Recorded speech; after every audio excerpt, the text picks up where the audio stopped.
Bonjour à tous et bienvenue dans SIC, les frères de Saint-Jean, l'ordination de l'évêque d'Ajaccio et le retour des pèlerinages à Lourdes, c'est tout de suite dans SIC. Par un communiqué diffusé ce lundi, la communauté des frères de Saint-Jean annonce le renvoi définitif de l'état clérical du père Marie-Dominique Gouttière par la Congrégation pour la doctrine de la foi, par un décret du 29 avril dernier. Le communiqué indique également son renvoi de la Congrégation des frères de Saint-Jean. Marie-Dominique Gouttière est un ancien formateur des frères de Saint-Jean, qui a occupé de nombreuses responsabilités jusqu'en 2004. Il est accusé par une femme majeure et par des frères et sœurs de la communauté d'abus de conscience et d'agression sexuelle dans le cadre de son autorité, pour des faits qui remontent au début des années 1990 et s'étalent sur une vingtaine d'années.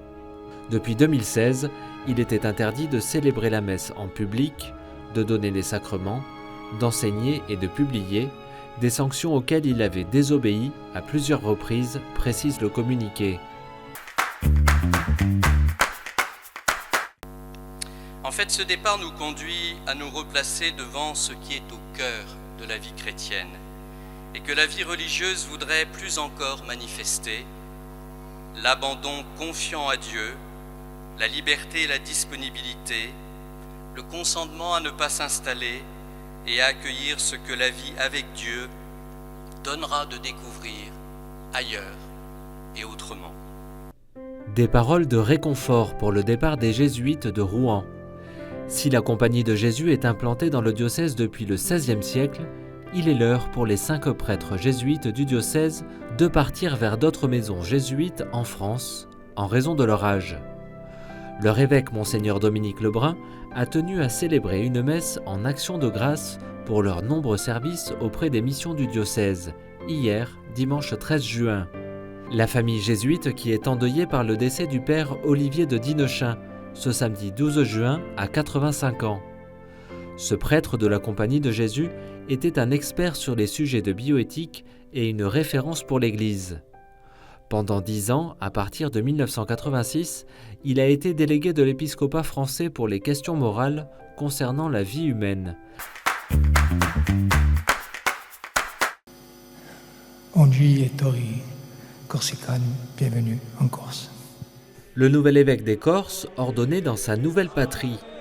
Après avoir reçu les clés de la cathédrale Santa Maria Assunta d'Ajaccio, où était célébrée la messe, Monseigneur François Bustillo a été ordonné évêque d'Ajaccio, et donc évêque de tous les Corses, ce dimanche 13 juin.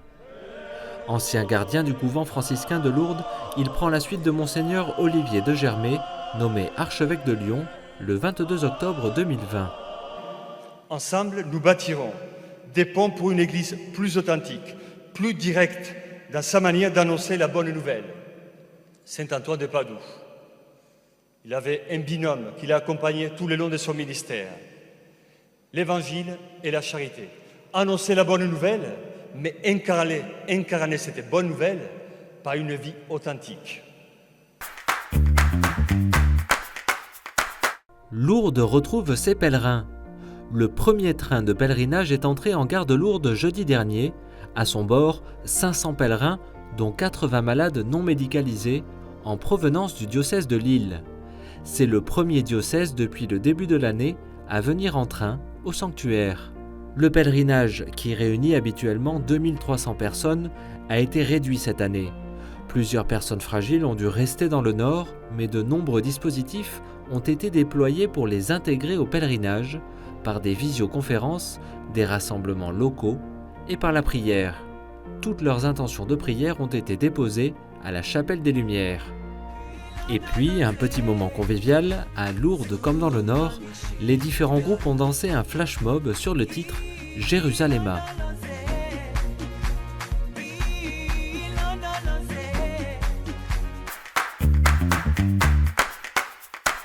Un Sud-Coréen, préfet pour la Congrégation pour le clergé au Vatican. Ce 11 juin, Monseigneur Lazare Yu-Hung-sik, évêque de Daejeon, en Corée du Sud, a été nommé par le pape François préfet pour la Congrégation pour le clergé. La congrégation a notamment la charge de la formation des prêtres, de leur pastoral et de leur ministère. Il succède au cardinal Stella, en poste depuis 2007, et qui va prendre sa retraite à bientôt 80 ans.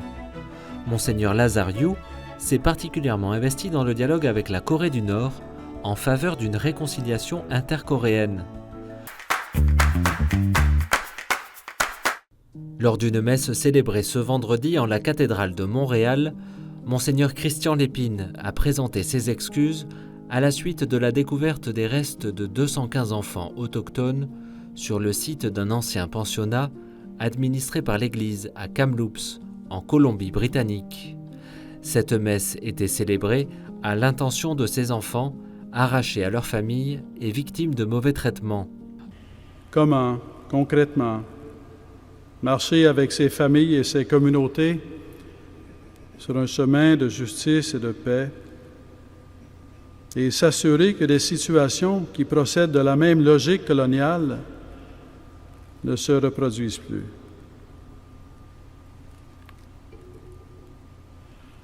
D'abord, reconnaître les préjudices causés. Collaborer avec ces familles, toujours en quête de vérité sur le sort d'un petit être cher disparu sans trace, afin qu'elles puissent enfin faire leur deuil. Présenter des excuses pour les torts causés